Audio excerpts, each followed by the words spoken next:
Hola a todos de nuevo. Hoy vamos a hablar de otra de las trampas históricas del separatismo catalán. Me refiero a, quizá el mito con el que más machacan para apuntalar su delirio reivindicativo, ¿no? Hablo de la Guerra de Sucesión Española y sus consecuencias respecto a Cataluña. La construcción de este cuento tiene, digamos, tres etapas, ¿no?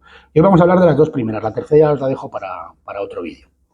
La primera parte de la fábula es presuponer la existencia de una república catalana previa a la Guerra de Sucesión. De hecho, el jefe de la oficina de Puigdemont dijo hace unos días que existe una nación catalana previa a cualquier constitución española. Mira, esto es extenso, lo es porque son muchísimas las razones que desmienten esta alucinación, ¿no? Pero si queréis, de manera breve, sí vamos a hablar de qué sistema político existía en Cataluña el día en el que estalla aquella guerra de sucesión, ¿no? Si lo que queréis es un relato más pormenorizado, bueno, pues os invito a escuchar el capítulo de mi podcast titulado Los mitos históricos del nacionalismo catalán. A ver, el separatismo trata de confundir a mucha gente aprovechándose de las características propias del antiguo régimen.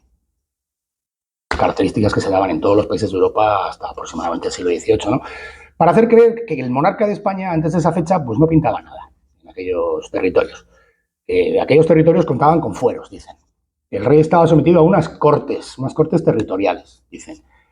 Y en Cataluña, concretamente, la Diputación del General, que es esa institución que tratan de hacernos creer que es lo mismo que la actual Generalitat de Cataluña. ¿Por qué? Porque el monarca juraba los fueros. Las constituciones catalanas, como ya os mencioné el otro día, no eran una constitución como la que tienen hoy España o Francia o Portugal, ¿no? Era como se llamaban al final a los fueros de Cataluña. En Valencia eran furs, en Aragón eran fueros y en Cataluña constituciones. Las constituciones surgían de una corte que convocaba el rey y lo hacía para conseguir dinero de los nobles y de los eclesiásticos de un territorio determinado.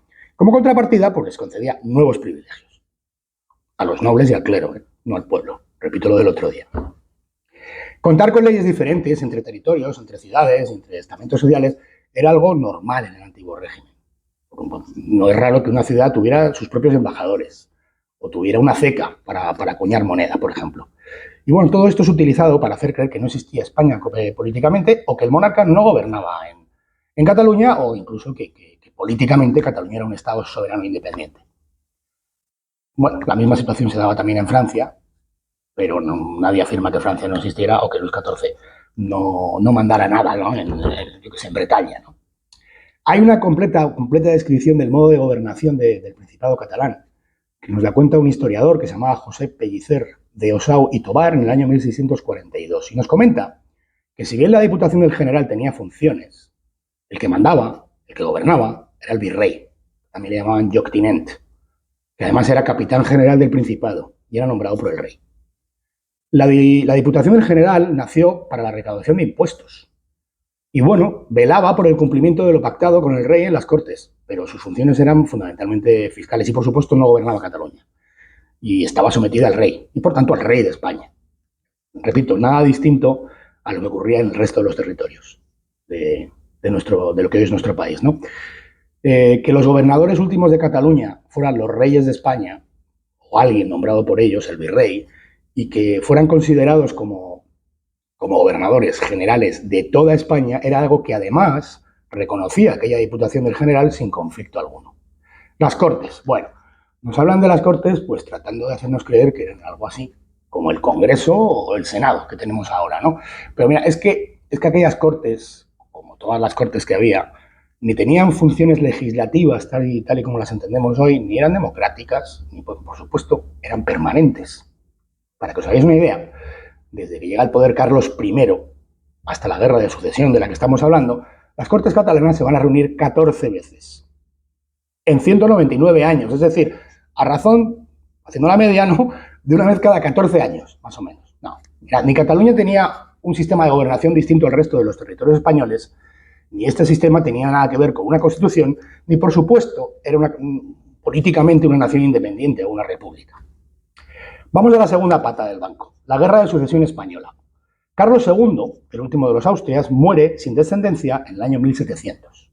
Y en su testamento va a nombrar sucesor a Felipe d'Anjou, francés, que es nuestro Felipe V, el primer rey de España de la dinastía borbónica. Y esto no va a gustar mucho a las potencias europeas, porque creen que una alianza entre Francia y España va a alterar el equilibrio de poderes en Europa. Así que lo que hacen es buscar un candidato alternativo y encuentran a Carlos de Austria y se lanzan a una guerra con Francia y España para que este Carlos suba al trono de España. Esa guerra, que al final tiene una dimensión europea, pues acaba siendo dentro de España una guerra civil. Y algunos territorios van a apoyar mayoritariamente a Felipe V, los borbónicos, y otros a Carlos de Austria, los austracistas. Entre los territorios en los que se apoya a Carlos de Austria está Cataluña. No de manera monolítica, pero sí desde las clases dirigentes y alguna parte, por supuesto, del pueblo llano. ¿Por qué? Bueno, ¿por qué se decidió la nobleza por el austríaco? Pues he leído varias teorías, ¿no? Pero la mayoritaria es que lo hicieron porque consideraban más probable que aquel rey austríaco respetara sus privilegios a que lo hiciera el Borbón, porque el Borbón, Felipe V de Anjou, a fin de cuentas venía de la Francia de Luis XIV, donde aquel antiguo régimen de fueros y de privilegios nobiliarios pues estaba siendo liquidado. Pero a ver, por lo que lucha Cataluña en esta guerra es lo mismo por lo que luchan el resto de los austracistas, es decir, por hacer a Carlos de Austria rey de España. Una guerra de sucesión, no de secesión. La oligarquía catalana lucha junto a potencias extranjeras, Inglaterra, Holanda y Portugal principalmente, para hacer a Carlos de Austria rey de España. De hecho, y bueno, esto está escrito, ¿no? En el año 1705, los llamados vigatans, que eran representantes de la oligarquía catalana, firman el llamado Pacto de Génova con Inglaterra, para prestarse una ayuda mutua que tenga como resultado la subida del archiduque Carlos de Austria al trono de España, como rey de España. Está escrito, ¿eh? Hay más, mirad, muchísimos ejemplos que nos demuestran que aquella guerra no venía motivada por un sentimiento nacional, ni implícito ni explícito. Pero os voy a dejar algunos. Para empezar, como nos cuenta el cronista de entonces, Narcís Feliu de la Peña, en la Barcelona que acabó cayendo, lucharon castellanos, navarros, andaluces, aragoneses, gallegos, vascos. ¿Qué luchaban por la independencia de Cataluña? ¿Qué eran? Las brigadas internacionales eran. Hay multitud de documentos, panfletos, textos legales que se conservan y que hablan de Carlos de Austria como Carlos III de España. Hay monedas en Cataluña, acuñadas en Barcelona, en las que se puede ver la efigie de Carlos de Austria y se puede leer Rey de España. El bando que emite la ciudad de Barcelona el día del asalto final, pues dice lo siguiente.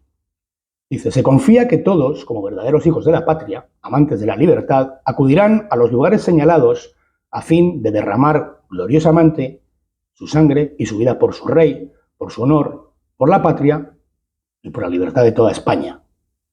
El mariscal Villarroel, que era el jefe del ejército austracista, arenga a la tropa decía, por nosotros y por toda la nación española peleamos. Hoy es el día de morir o vencer, y no será la primera vez que con gloria inmortal fue poblada de nuevo esta ciudad defendiendo la fe de su religión y sus privilegios. ¿De qué guerra de liberación nacional estamos hablando? A ver, ¿de verdad que alguien puede tomarse en serio ese cuento? Mira, ese día de la caída de Barcelona es el que se conmemora en la celebración de la Diada, que por cierto, se celebra desde el siglo XIX, 160 años después de que todo esto ocurría. ¿Por qué? Bueno, pues porque el nacionalismo es una doctrina política que nace en ese momento, en el romanticismo, en la segunda mitad del siglo XIX. Y es a partir de entonces, y no antes, cuando comienza la reescritura de la historia y se elaboran todas estas alucinaciones colectivas. Dejadme que os recomiendo un documental, os pongo el enlace en la descripción del vídeo. Está elaborado por historiadores de Cataluña y se llama La Diada, una mirada crítica. Y puestos a recomendar, os recomiendo también, por la cantidad de fuentes documentales que recoge, que es alucinante, el blog Las Barras de Aragón. El enlace también en la descripción. Y para acabar, os voy a citar a Gustavo Bueno, que es una de las cumbres de la filosofía de la España contemporánea, que nos dice lo siguiente. Los nacionalismos fragmentarios no proceden de una nación étnica previamente existente que buscase su autodeterminación como Estado. Proceden de sentimientos secesionistas promovidos por la voluntad de poder de una élite de políticos que logran canalizar a través del fantasma nacionalista para llegar a presentar como culpables de su pretendida postración y opresión al Estado del que forman parte y en el que se forman como sociedad civilizada. Seguimos otro día, ¿vale? Un abrazo bien grande. Nos vemos por aquí.